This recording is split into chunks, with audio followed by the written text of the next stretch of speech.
एक बार सीजीआई चंद्रचूड़ ने मोदी सरकार को कड़ी नसीहत दी है। सीजीआई चंद्रचूड़ ने साफ शब्दों में कह दिया कि राजनीति अपनी सीमा में रहे तो ही अच्छा है। जजेस को फैसला लेते वक्त और फैसला सुनाते वक्त सिर्फ अपने काम पर, अपने आप पर भरोसा रखने की जरूरत है, ना कि मेरे फैसले से किस पक्ष को अच्छा लगेगा, किस पक्ष नाराज हो जाएगा, इसके बारे में सोचने की कोई आवश्यकता नहीं है। सीजीआई चंद्रचूड़ ने अपने फैसलों के जरिए और अलग अलग मौके पर जिस तरह से मोदी सरकार को अपनी गलती और तानाशाही रवैये का एहसास दिला रहे हैं, वो आगे मैं आपको वीडियो में बताऊंगी, तो वीडियो को पूरा अंत तक देखिएगा। नमस्कार, स्वागत है आप सभी का फिर एक बार देश नीति पर। देश नीति, केवल सच्ची और पक्की खबरें। मोदी सरकार पूरी तरह से लोकतंत्र को निगल ना जाए, इसलिए बीच में बड़ा सा दीवार बनकर अगर कोई खड़ा है आज, वो है सीजीआई चंद्रचूड़, वो है सुप्रीम कोर्ट। देश के मुख्य न्यायाधीश डीवाई चंद्रचूड़ ने अदालत की अवमानना के नियम को लेकर के बड़ी बात कही। साथ में उन्होंने सरकार को भी, राजनीति को भी, पॉलिटिक्स को भी और पॉलिटिकल नेताओं को भी लपेटे में लिया। उन्होंने कहा कि अदालत की अवमानना का नियम किसी जज को आलोचना से बचाने के लिए नहीं, बल्कि उसका उद्देश्य अदालत की न्याय प्रक्रिया किसी व्यक्ति के दखल में ना आ जाए, उसे रोकने का है।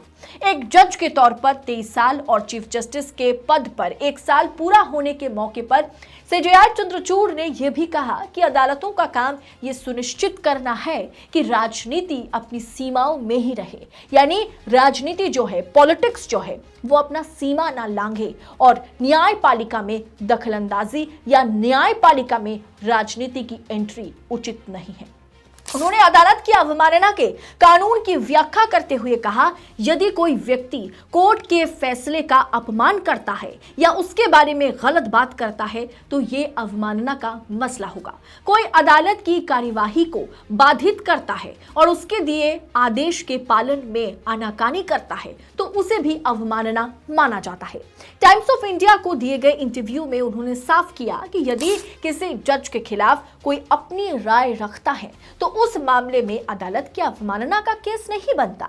उन्होंने कहा कि मैं पूरी स्पष्टता के साथ ये मानता हूं कि अवमानना के नियम का इस्तेमाल किसी जज को आलोचना से बचाने के लिए नहीं किया जा सकता। अदालतों और जजों को अपनी प्रतिष्ठा काम और फैसलों से ही बनानी होगी, यानी अगर जजेस डर जाए कि सरकार या आका नाखुश हो जाएंगे, आका को हम नाराज कर देंगे और उसको मद्देनजर रखते हुए वो अगर कोई फैसला सुनाए तो वो अपनी प्रतिष्ठा पर कायम नहीं हो पाएगा, अपना प्रतिष्ठा कायम नहीं कर पाएगा। इसीलिए जजों को अपनी प्रतिष्ठा के लिए अपने काम पर, अपने आप पर, अपने फैसलों पर जो है गौर करने की जरूरत है। यह अवमानना के नियम से स्थापित नहीं हो सकती। जजों की प्रतिष्ठा का निर्धारण तो उनके द्वारा दिए गए फैसलों और कामकाज से ही होना चाहिए। उन्होंने यह भी कहा कि अदालतों को मीडिया और नागरिकों से संवाद बनाए रखना चाहिए। चीफ जस्टिस ने कहा कि कई बार सोशल मीडिया की पोस्ट परेशान करती है, वे बातें भी उनमें जजों के नाम को लेकर के शेयर की जाती है जो कहीं ना कहीं गलत होते हैं।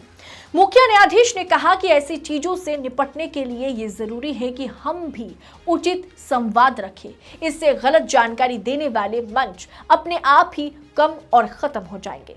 दोस्तों, जब से DY Chandrachud chief justice of India बने, उन्होंने उसके बाद 2 महत्वपूर्ण टिप्पणियां करी है, जिसके चलते बीजेपी सरकार के पीछे ना मिर्ची लगी हुई है।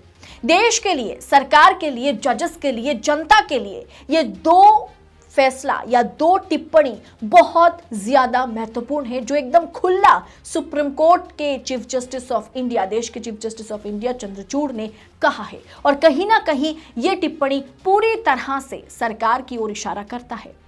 पहला कि असहमति पर अंकुश के लिए सरकारी मशीनरी को लगाना डर की भावना पैदा करता है। असहमति को राष्ट्र विरोधी कहना लोकतंत्र पर हमला है। अलग विचार लोकतंत्र के प्रेशर कुकर में सेफ्टी वल्व की तरह है। इसे पुलिस की कड़ी ताकत से बांधा नहीं जा सकता, नहीं तो ब्लास्ट हो जाएगा। यानी उन्होंने साफ कर दिया कि अगर लोकतंत्र में मतविरोध है, अगर लोकतंत्र में कहीं ना कहीं असहमति है, तभी हम मानेंगे कि लोकतंत्र जिंदा है। अगर सरकार प्रेशर कुकर की तरह है तो विपक्ष या उन पर सवाल उठाने वाले या न्यायपालिका जो उन पर कड़ी निगरानी रखता है, वो न्यायपालिका या अदालत या सुप्रीम कोर्ट जो है एक तरह से सेफ्टी वल्व की तरह है। वही सरकार पर प्रेशर बना के रखता है, तभी अंदर जो है सारा कामकाज ठीक से होगा, तभी लोकतंत्र जिंदा रहेगा। अगर सरकार पर वो प्रेशर ना रहे, अगर सरकार असहमति को, विरोध को, मतविरोध को एक तरह से देशद्रोही मान ले, देश विरोधी मान ले, तो इस देश में लोकतंत्र को बचाया नहीं जा सकता।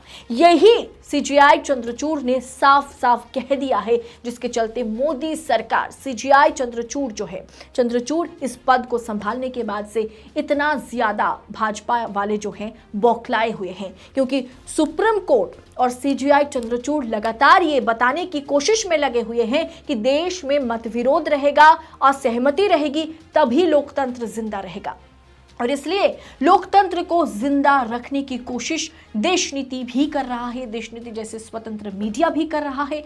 हम सत्ता से निष्पक्ष होकर, निडर होकर, बेखौफ होकर सवाल पूछते हैं, क्योंकि हमें लोकतंत्र को जिंदा रखना है। और लोकतंत्र तभी जिंदा रहेगा जब सच जिंदा रहेगा, और सच्ची खबरें पूरी पड़ताल के साथ, पूरी निष्पक्षता के साथ पहुंचाने का काम देश नीति करता है और आगे भी करता रहेगा।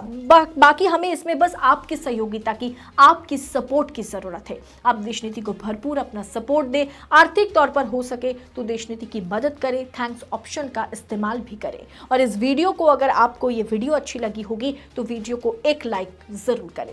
बहुत बहुत शुक्रिया। जय हिंद, जय भारत।